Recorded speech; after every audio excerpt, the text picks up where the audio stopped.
Kalau mau dengar ceramah ini, nonton YouTube. Jangan lupa like and share.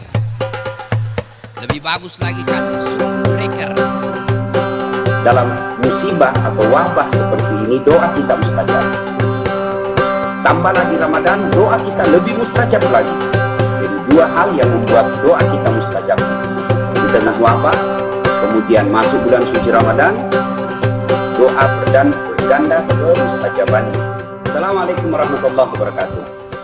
Alhamdulillahirabbil alamin wa bihi nasta'inu ala umuri dunya waddin. Asyhadu an la ilaha illallah wa asyhadu anna Muhammadan abduhu wa rasuluh. Allahumma shalli ala sayidina Muhammad wa ala alihi wa sahbihi ajma'in. Amma ba'd. Pemirsa yang insya Allah dimuliakan dan dirahmati oleh Allah Subhanahu wa taala. Alhamdulillah, Allah berikan peluang yang belum tentu kita dapat 10 bahkan 100 tahun yang akan datang. Peluang apa itu? Sabar dalam wabah seperti ini. Sepaham saya, dalam musibah atau wabah seperti ini, doa kita mustajab. Tambah lagi Ramadan, doa kita lebih mustajab lagi. Jadi dua hal yang membuat doa kita mustajab ini. Di tengah wabah, kemudian masuk bulan suci Ramadan, doa berganda kemuliaannya, berganda ke mustajabannya, sehingga merugi kita jika di masa-masa seperti ini kita melalaikan diri dengan berdoa kepada Allah Subhanahu wa taala. Ibarat andai saja ini ruang pandang, wabah ini ruang pandang, maka saya melihatnya ada dua ruang pandang yang tertampak di depan kita. Satu sisi positif, satu sisi negatif. Sisi negatifnya itu melihat semua ini dengan kegelisahan.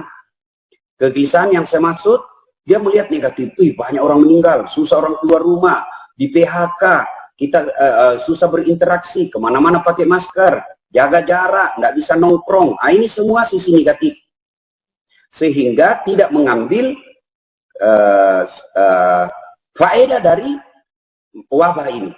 Nah, yang kedua, dia melihat dengan perspektif atau sudut pandang atau cara pandangnya positif. Nah, ini yang ingin saya uraikan. Di tengah wabah ini kita mengambil sisi positifnya. Apa sisi positif itu? Yang pertama, ini mengajarkan kita pola hidup sehat. Saya dulu membayangkan, saya pernah membaca beberapa berita online dulu beberapa tahun yang lalu, bahwa di 2020 ini kita akan melihat mobil berterbangan. Itu yang ada sebelumnya. Tapi ternyata faktanya awal 2020 malah kita diajari bagaimana mencuci tangan yang betul. Nah, sekarang ini dengan wabah, saya merasa pola hidup saya lebih disiplin. Kalau selama ini saya keluar rumah tidak pakai masker, padahal di luar rumah banyak asap rokok yang mengancam. Di luar rumah banyak asap knalpot yang bisa mengancam. Alhamdulillah sekarang, jangankan di luar, dalam rumah saja saya pakai masker.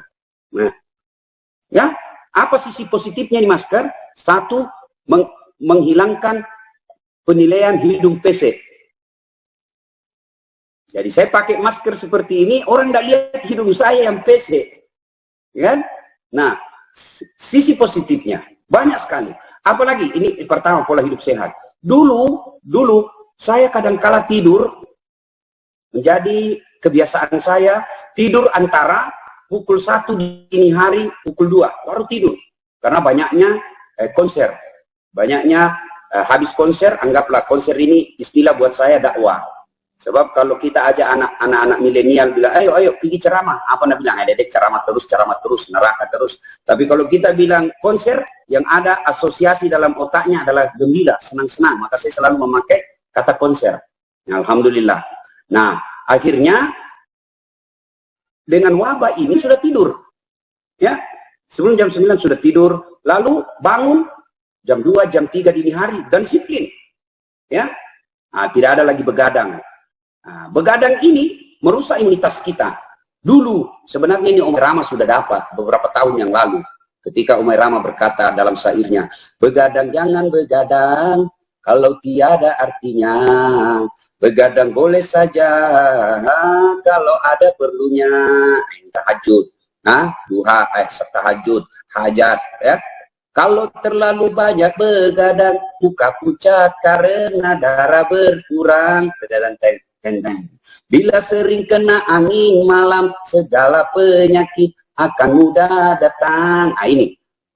Bila sering kena angin malam karena begadang, segala penyakit akan mudah datang. Inilah virus mengancam. Nah, ini sisi positifnya. Satu, hidup kita disiplin. Ya, pola hidup sehat. Yang kedua, ya, dengan virus ini, saya merasa ibadah lebih Ramadan ini lebih konsentrasi dan lebih berkualitas. Ya, ibadah saya lebih berkualitas. Kenapa lebih berkualitas? Saya tidak di rumah saja. Karena saya puasa di rumah saja. Karena saya puasa di rumah saja, maka mata saya terpelihara dari dosa. Kalau saya puasa keluar rumah, banyak sekali tantangan. Ya, kita pergi nabung, kadangkala customer service-nya atau apa namanya yang terima uang itu, ya biasa bajunya sempit-sempit, kelihatan dadanya. Baru kita dari atas, ya kan? Nah ini karena kita puasa di rumah saja, pemandangan seperti itu hilang, sehingga kualitas ibadah puasa kita lebih baik. Apalagi yang bisa mengurangi puasa kita, terutama ini ibu-ibu, gosip. Coba. Kalau dia keluar rumah bertetangga, baik makin lancar gosipnya. Ya, mulutnya tidak bergosip tapi matanya dia lihat mulai masuk. Baru dia kok orang Makassar apa? Matanya dia lihat baru dikasih begini mulutnya. Nah, itu ya enggak gosip tapi mulutnya. Ya, alhamdulillah karena di rumah saja tidak ada gosip. Wow, itu Ustaz ada yang mau masuk Ustaz. Saya di kantor, saya lagi di kantor.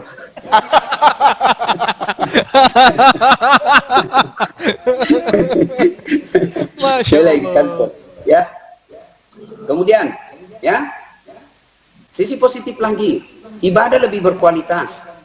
Karena di rumah saja, tadarus kita lebih sempurna. Kalau selama ini cuma baca, sekarang kita baca terjemahannya, kita baca tafsirnya. Nah, ini sisi positifnya. Nah, ini sisi positif yang kedua. Sisi positif yang ketiga, kita kembali ke rumah. Kembali ke rumah. Yang selama ini sangat sulit kita ada di rumah. Cuma ada lagi temanku bilang, makin menderita kita ini Ustaz. Kenapa? Kita di rumah, lebih bahaya itu omelan istri daripada corona. Karena ada juga itu bapak-bapak, kalau di luar, harimau dia Pak, di rumah. Harimau, kalau di kantor seperti ini, harimau. Semua orang takut sama dia. Sampai di rumahnya, Hello Kitty.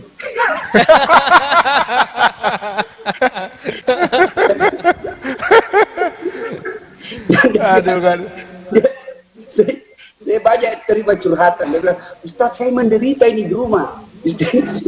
Nah, ya kita lebih banyak di rumah. Alhamdulillah. Ya, ada kesempatan untuk mendidik anak. Kemarin ada kawan saya curhat, Ustadz, saya baru sadar bahwa anak saya ini ternyata lebih senang kepada ibunya daripada saya bapaknya. Setelah saya di rumah saja ini, anak saya tidak pernah mau datang ke saya, selalu ke ibunya saja, ibunya saja. Nah, saya bilang inilah saatnya memperbaiki diri. Jadi Ramadan kali ini saatnya untuk merapatkan keluarga, membina kedekatan emosi antara anak dengan orang tua, istri kepada suami, suami kepada istri, ya. Cuma ada juga ini kasihan kawan saya masalah. Semenjak berapa hari, sudah 3 hari ya dilarang penerbangan. Iya benar. Ya, ada yang telepon saya, dia bilang, Ustaz, carikan saya jaringan. Apa? Saya kena musibah ini. Kenapa Pak? Dia bilang, saya kan pergi ke istri saya yang tidak resmi ini. Istri-istri orang Makassar bilang istri coko-coko. Istri sembunyi-sembunyi. Pas saya baru pertama di Jakarta, tidak bisa lagi terbang pesawat ke Makassar. Nanti tanggal 1 Juni, saya bilang, ya makanlah itu nasib sialmu. Aduh. Akhirnya, Jadi udah nggak bisa kemana-mana itu. Dia tidak bisa puasa dengan anak istrinya yang selama ini ditemani. Akhirnya dia akan lebaran di sana. Sebenarnya rasalah itu. Sama istri sembunyi-sembunyi. Nah, hikmah itu ya Ustaz, hikmah. Yang keempat, kita melihat sudut pandang positifnya ini masa wabah. Yang keempat, dengan wabah ini,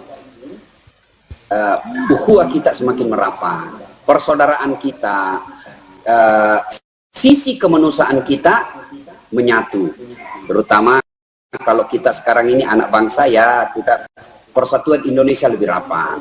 Selama ini kita melihat polisi, berhubungan sama polisi hanya ketika ada pelanggaran pidana atau pelanggaran surat-surat kendaraan kita. Tapi sekarang kita lihat lebih akrab masyarakat dengan polisi ketika polisi berupaya untuk mendekati secara persuasif masyarakat untuk tetap di rumah saja. Begitu juga dengan tentara, Satpol PP.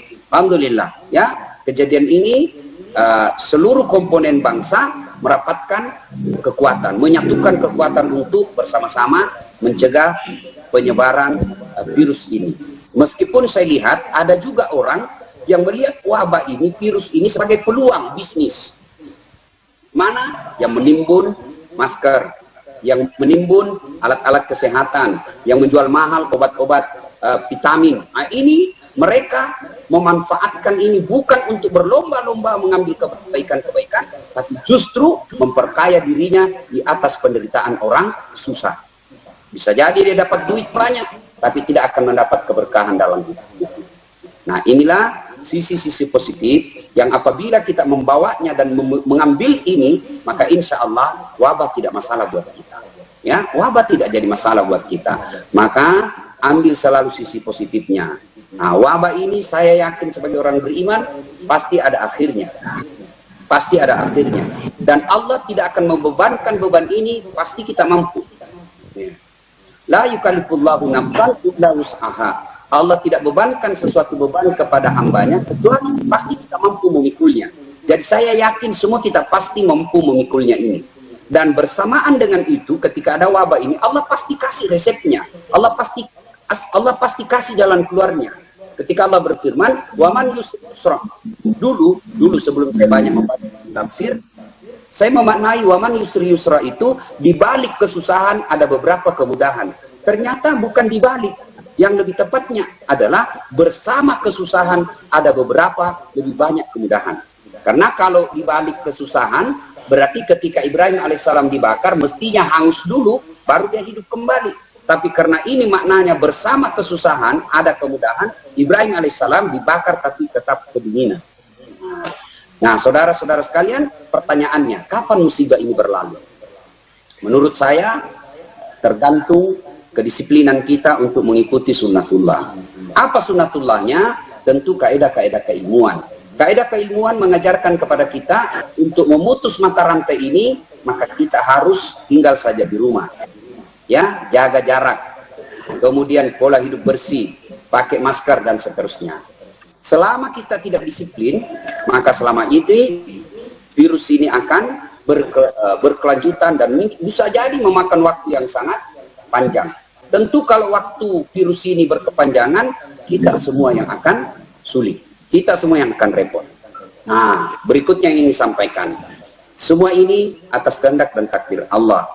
Maka Allah jualah yang punya kuasa untuk menyembuhkannya. Maka bagaimana cara? Ada dua caranya. Pertama, banyak-banyak berdoa. Ya, seolah-olah Allah ingin berkata kepada kita, Mas Ari Untung, Dasat Latif, kalau ada masalahmu, ini senjata kau pakai melawanmu. Ada persoalanmu, ini senjatamu. Apa senjata itu? Kekuatan doa. Kekuatan doa. Maka ketika ada masalah seperti ini, ayo kita sikapi dengan mengikuti kaidah-kaidah sunnatullah dan memakai resep penyelesaiannya. Satu diantaranya adalah banyak berdoa kepada Allah Subhanahu wa taala. Yang kedua, setelah doa, maka ada yang real, ada yang konkret. Tolak bala namanya. Apa tolak bala itu? As-sadaqatu, bersedekahlah. Maka apabila Anda ingin terlepas dari masalah ini, banyak-banyak bersedekah. Saya kasih contoh, ketika saya mendengarkan bahwa orang Prof. Idrus ini yang pernah saya ketemu terpapar virus, maka pertama saya lakukan tolak bala. Tolak bala dengan apa? Mengeluarkan sedekah. Saya langsung niatkan keluarkan saya cari orang-orang susah, saya cari orang-orang yang tidak mampu, yuk berikan sedekah dengan niat apa? Tolak bala. Nah, tolak bala dengan bersedekah. Dan kalau Ramadan ini kita bersedekah, luar biasa. Ramadan itu dilipat gandakan kebaikan. Yang kedua, efektivitas sedekah kita saat ini, banyak orang yang memang lagi dalam keadaan susah.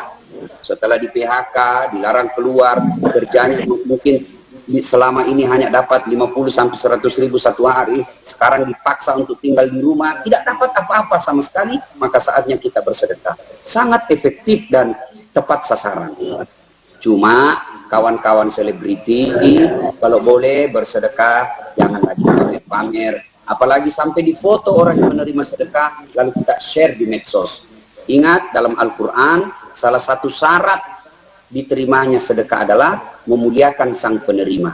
Jadi tidak betul kalau kita bersedekah, kita hanya kasih beras 5 kilo, kemudian mie rebus, mungkin 5 bungkus, dengan mungkin tadi telur 10 biji, ya kira-kira harganya sekitar 100 ribu, lalu kita foto orang ini, kita share di medsos kita, ini sama halnya mempermalukan orang miskin. Janganlah mempermalukan. Boleh jadi saya berpikir inilah yang disebut menghardik orang-orang miskin. Maka silakan bersedekah, tetapi jangan lagi ada menyakiti hati sang penerima. Nah, saudara-saudara yang saya hormati, ini saja pembuka berbagi ilmu kita di tempat ini. Untuk selanjutnya mungkin ada yang kita mau diskusikan, dengan senang hati saya serahkan kembali kepada Mas Arif Untung. Terima kasih. Siap, Ustaz. Ini kebetulan ada yang udah siap nih, Bil ya. Ya, satu penanya dari Sobat Hijrah yang ada di Riau, kayaknya di Riau ini ya. Oke, silakan. Ya. Siapa yang ada di mana nih? Afif. Afif ya, Afif. Oke, silakan. Fadal Afif. Kebetulan Masya Allah. Ustadz Dasat langsung menyaksikan wajah Afif nih. Saya lagi acara. Dan juga poninya Afif nih. Ya, saya kirimkan nomor teleponnya Pak. Ya. Waalaikumsalam warahmatullahi wabarakatuh. Waalaikumsalam warahmatullahi wabarakatuh. Ya. Semoga baik-baik saja di sana. Ini agak grogi, Alhamdulillah. Grogi. Ya. Izin bertanya, Ustaz. Ya, silakan. Gimana, Ustaz? Sekarang ini kan udah ibaratkan udah di ujung akhir zaman. Udah banyak fitnah-fitnah akhir zaman. Banyak pemuda hijrah yang seperti kita ini semua, banyak dia gagal gitu saat di tengah jalan, dan kita ini merasa munafik gitu Ustaz. Aku mau minta tolong berikan tipsnya biar kita semua makin semangat, biar kita lebih baik lagi itu. Contoh tips. Oke, terima kasih Dek. Siapa namanya Dek? Afif Ramadan. Afif, Ustaz. Afif, Ustaz. Afif Ramadan. Pasti Arif, pasti lahir bulan Ramadan. Iya, Januari Ustaz. Januari, Ustaz. Enggak, Januari Masehi, tapi Hijriah pasti Ramadan. Benar mungkin aja. Nah, Boleh. sudahlah. Nah, sekarang Afif, ya, saya melihat banyak orang yang gagal hijrah ketika dia salah memilih bacaan. Ya, orang belajar agama itu ada tahapnya. Ya, sama kita. Fitrahnya manusia, kita baru lahir tidak boleh langsung makan nasi dan pisang goreng. Ya, kita mungkin makan dulu air susu ibu. Lama-lama kita makan bubur. Lama-lama kita mulai makan yang lebih keras. Anak-anak pasti kaget kalau dia baru lahir langsung dikasih tahu goreng. Nah, begitu juga ketika kita baru hijrah. Tiba-tiba mendapat bacaan yang seolah-olah Islam ini berat, semua susah, akhirnya susah. Ini riba, ini haram, ini haram, ini haram, ini haram. Semua mendapat mazhab yang berat. Akhirnya dia bilang, loh, kok apa ini? Saya makin susah. Saya malah mendekati Allah, kok hidup saya makin susah. Akhirnya apa? Kembali kepada kehidupannya yang awal. Nah, maka ketika Adinda ini berhijrah, nah ketika mau, mulailah dulu belajar dengan taharah. Bagaimana bersuci, ya mulai yang itu. Tidak usah dulu membaca yang berat-berat, tasawuf, ya sudah usah. Ya, belajar dulu bagaimana syarat sahnya sholat, bagaimana rukun-rukunnya sholat. Ketika terjadi perbedaan mazhab dalam satu fikih, maka idealnya tanya guru, tanya ustadz, bukan tanya orang yang kau temani hijrah. Ya, tanya guru. Itulah pentingnya di handphone ada ustadz, ada nomor ustadz. Nah, silakan kau catat nomor handphone saya supaya kalau ada masalah kau langsung telepon. Ini aktif HP saya nomor 24 jam. 081 Ya, silakan catat. Beneran Ustaz? Ya, 1, 21, Oke. 22, 298. Oke, Ustadz boleh diulang Ustadz? Bilang Ustaz. 081 21 22 22 298. Nah, ini yang pertama ya, tips pertama supaya tetap dalam hijrah. Yang kedua, hati-hati memilih teman.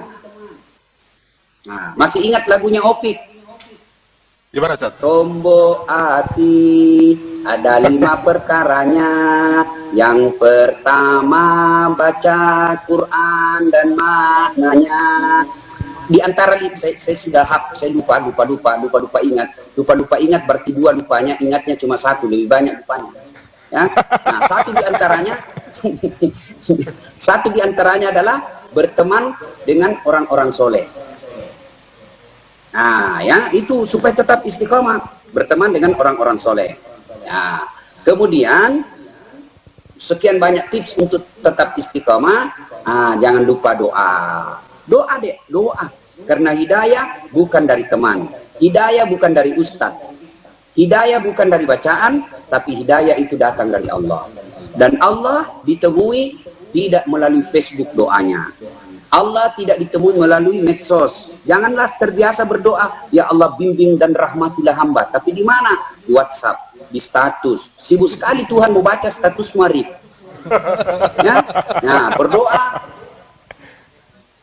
di sepertiga di akhir malam, ya. Ini tipsnya. Tiap malam kan pasti bangun makan sahur.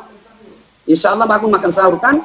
Nah, sebelum makan sahur, manfaatkan 5-10 menit untuk berdoa dulu kepada Allah. Doa yang kita minta, minta hidayah. Ya Allah, tetapkan saya dari hidayahmu ya Allah. Ya, tuntun saya Allah, jangan engkau jauhkan saya dari hidayah. Minta kepada Allah. Dan berdoa itu adek, tidak harus pakai bahasa Arab. Silakan kau berdoa memakai bahasa hatimu. Ya, oke, Rip. Oke, Afif. Siap, Afif. WhatsApp saya. Ya, WhatsApp-nya kalau nggak salah tadi 0812 122 298. 98. Ya, betul. Iya, Masya Allah. 98. Langsung Baru dikasih kali loh. ini ada Ustadz ngasih nomor teleponnya ke publik ya. Ya, dan beliau kan berarti berkomitmen bahwa kalau bingung-bingung ya udah nanya yang bener gitu loh. Gitu ya, waduh. Biar nggak salah nanya, Masya Allah. Banyak yang mau hikmat nih. Ada lagi? Ya. Oke, Ya, kali silakan. ini silakan via Zoom. Nah, sudah kali ini banyak Ahwat, telepon Ustaz. yang masuk. Sudah banyak telepon yang masuk. Ini Masuk. Langsung orang masuk telepon. Langsung loh. Masya Allah. Waduh. Di silent dulu Ustaz. Berikutnya ada dari Dini di Jakarta. Silakan Dini. Assalamualaikum Ustadz. Assalamualaikum. Waalaikumsalam warahmatullahi wabarakatuh. Mbak Dini. Waalaikumsalam. Mbak Ya, Dini pasti lahir sebelum pagi. Ya. Dini Ya, apa? emang jam 2. Jam 2 emang katanya. Assalamualaikum. Dini hari. Waalaikumsalam warahmatullahi wabarakatuh. Waduh. Saya Kita dari main Bone tebak-tebakan Ustadz. nanti, Pak Ustadz. Saya tinggal di Jakarta. Weh, Ogi ini Mas, Ogi, Bugis. Apa tuh? Ya, Bugis. Ya, silakan Mbak Dini. Ya, Ustadz mau nanya, sekarang kan banyak yang berdampak karena si COVID ini sendiri. Di sini saya mau nanya solusi Ustadz Ya. atau masukan dari Ustadz secara psikologis juga secara terapi Al-Quran mengenai mereka-mereka yang berdampak terutama di sektor perekonomian. Jazakumullah khairan katsiran Ustadz. Assalamualaikum. Ya. Waalaikumsalam warahmatullahi wabarakatuh. Salam Terima warahmatullahi kasih. Solusi nih Ustaz mintanya Ustaz. Wabah ini memang sangat berat. Beberapa hari yang lalu saya melihat WhatsApp, ada saudara kita yang menelpon ke saya, teman saya SMA. Saya tidak sangka dia berbuka puasa dengan anak dan istrinya hanya nasi dan kecap, dan meminta kepada saya bantuan. Dan dia posting, dia kirim capture dari nomor rekeningnya yang isinya tinggal 45.000. Berat seperti ini, tapi percaya dalam keadaan susah seperti ini, Allah mendengar doa kita. Allah pasti mendengar doa kita, maka berdoalah. Tidak ada pilihan, tidak ada senang seperti ini. Tidak ada orang yang senang hidup dalam keadaan dikelilingi wabah. Tapi ini Allah kasih kepada kita. Tidak ada pilihan lain kecuali kita bersabar. Dan kepada saudara-saudara yang berlebih, inilah saatnya Allah menguji keimanan kita.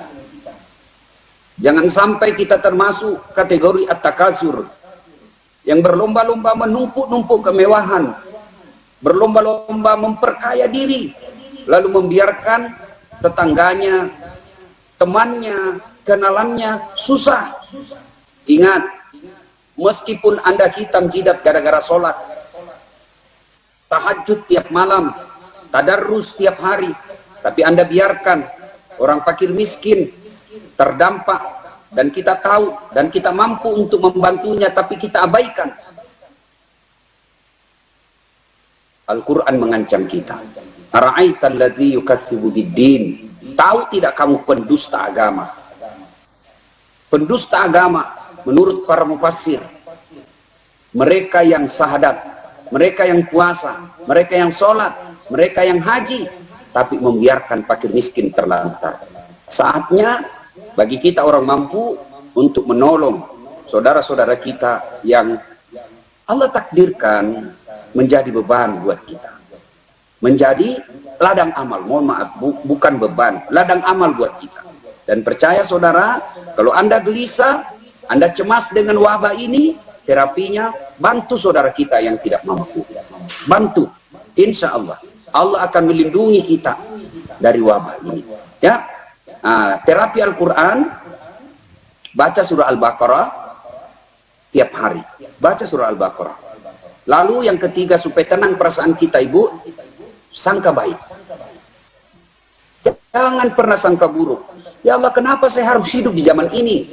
Sekarang saya hijrah, sekarang saya meninggalkan semua yang jelek, saya berusaha untuk mendekatimu. Ya Allah, kenapa justru saya di PHK? Sangka baik, sangka baik. Suatu kali datang pemuda menghadap kepada Nabi. Ya Rasulullah, saya mendengar betapa besar asap neraka, dan saya bayangkan betapa besar dosa yang pernah saya lakukan. Saya tidak bisa tenang ya Rasul. Nabi lalu bersabda, wahai anak muda, pernahkah engkau merasakan hidupmu sangat sulit dan seolah-olah tidak ada lagi tempatmu bergantung, kau tidak tahu harus bagaimana lagi? Lalu anak muda ini berkata, iya ya Rasul, saya merasa mau sudah hampir putus asa. Lalu Nabi bertanya, apakah engkau sabar dengan apa yang Allah berikan dalam hidupmu itu? Anak muda ini lalu berkata, ya, saya sabar menghadapi semua ini. Lalu Nabi menjelaskan, itulah yang akan menggugurkan dosa-dosamu dan menghindarkan engkau dari asap neraka. Ya, dengan kita sikap sabar, makin berat beban seperti ini. Ya, saya bisa rasakan sebagai bapak, saya bisa lapar, saya bisa susah, tapi ketika melihat anak saya menderita, rasanya ini tidak bisa menerima akal, tidak bisa terima perasaan saya, akal saya tidak bisa menerima. Maka saya biasa memahami ketika ada ibu, ya, ada biasa bapak yang terpaksa harus jamret karena ketika ditanya, kenapa kau bisa lakukan ini, mempertaruhkan jiwamu sampai dia digebuki, sampai dia keroyok, lalu ditembak sama polisi. Apa dia bilang? Saya tidak bisa melihat anak dan istri saya kelaparan. Saya tahu ini salah, tapi saya lapar. Lalu siapa yang salah? Demi Allah yang menanggung nanti di akhirat. Mereka orang-orang yang mampu dan membiarkan orang-orang miskin seperti ini. Maka saatnya kita harus punya kepekaan sosial. Puasa bukan sekedar menahan lapar dan minum. Puasa bukan sekedar menahan dari hal-hal yang membatalkan puasa. Tapi sesungguhnya puasa yang lebih penting adalah melatih kecerdasan kita untuk peka terhadap penderitaan orang lain. Ya, terima kasih Mbak Dini. Ya, Ya Mbak Dini. Ya, terima kasih. Ya, silakan. Pertanyaannya Masya Allah. Dan tentunya juga jadi menggugah kita semua ya jawaban Iya. Ustadz ini ya. Bahwa ternyata banyak sekali tanggung jawab kita di saat pandemi ini gitu ya. Kita tidak bisa hidup dengan kita bisa makan, tapi ternyata kanan kiri kita nggak ngerti gitu. Benar. Dan kalau kita bilang sih apa namanya, justru kita nggak perlu menyalahkan siapa-siapa. Justru kita kalau kita mampu, kita yang perlu dipertanyakan. Betul. Berarti Ustadz tadi menyenggol kita semua yang diberikan kelebihan rezeki. Ya. Ini amanah dari Allah tuh yang ada di sekeliling kita. Gitu. Karena Jadi seperti halnya bahwa Islam itu kan adalah solusi Mas ya. Ari, Kita saat ini bergerak. gimana Ustadz? Mas Ari, saya membaca, wallahu alam benar atau tidak, saya cuma membaca berita online, ada seleb kita yang menyumbang sampai 5 miliar. Saya lupa namanya itu. Ya cakep juga, masih muda, saya lupa namanya. Astagfirullahaladzim. Cakepnya apa uangnya Ustadz? Ini ahwat apa ya? Iya benar. Ustadz ya, bahkan juga ada juga pihak yang laki. rekan kita juga yang menyumbang sampai 40 miliar Ustadz untuk COVID. Dia menyumbang 5 miliar. Dia menyumbang 5 miliar yang katanya duitnya sendiri itu kalau diakumulasi semuanya sekitar 15 miliar. Dan dia berani mengeluarkan 5 miliar. Itu lebih dari 2,5%. Subhanallah. Dan saya merasa keterlaluan orang-orang yang Allah berikan kemudahan dan cari nafkah, lalu dia tidak mau membantu orang susah. Mana yang saya maksud? Mudah dalam mencari nafkah. Hanya bermodalkan acting, bermodalkan Allah kasih wajah yang cakep, ya. Bisa dapat kontrak 2 miliar, 3 miliar. Sudahlah, saatnya kalian bantu orang-orang susah. Ya. Saya biasa tanya-tanya, mana yang selalu posting barang-barang mewah di medsos, ya, yang mengatakan penghasilannya sebulan dari ini, dari youtubernya, dari apanya, sekian, mana kok tidak kedengaran, ya, ya.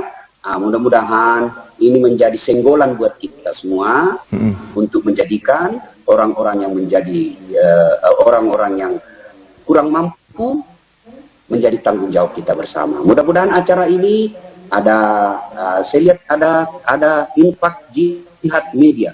Saya lihat ini ya.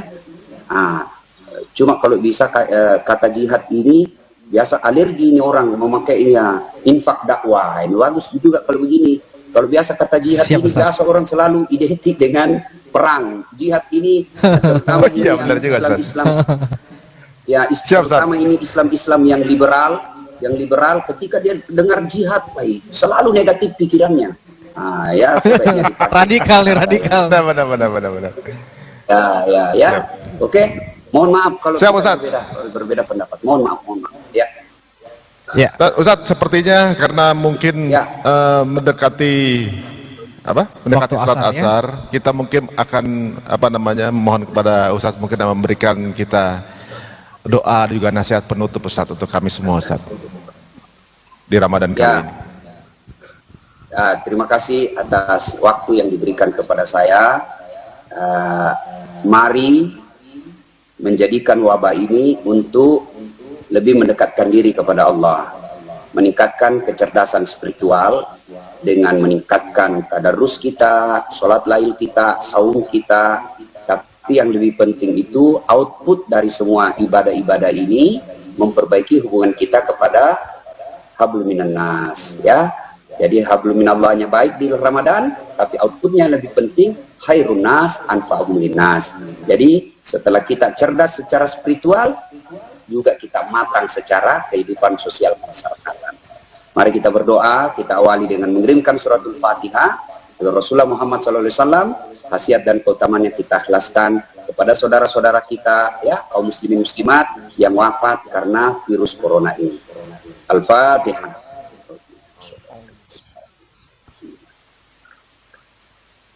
Ya kan Amin. A'udzu billahi minasyaitonir rajim. Bismillahirrahmanirrahim. Allahumma shalli ala sayyidina Muhammad wa ala sayyidina Muhammad. Alhamdulillahi rabbil alamin. Arrahmanir rahim. Maliki yaumiddin. Iyyaka na'budu wa iyyaka nasta'in. Iyyaka na'budu wa iyyaka nasta'in. Allahumma ighfir lil mu'minina wal mu'minat wal muslimina wal muslimat al ahya'i minhum wal amwat. Innaka sami'un qaribun mujibud da'wat wa qadiyal hajat. Allahumma inna nas'aluka salamatan fid din, salamatan fid dunya wal akhirah. Wa afiatan fil jasadi wa afiatan fil jasadi wa afiatan fil jasadi wa ziyadatan fil ilmi wa barakatan fil rizq wa taubatan qablal maut wa wa rahmatan indal maut wa maghfiratan ba'dal maut.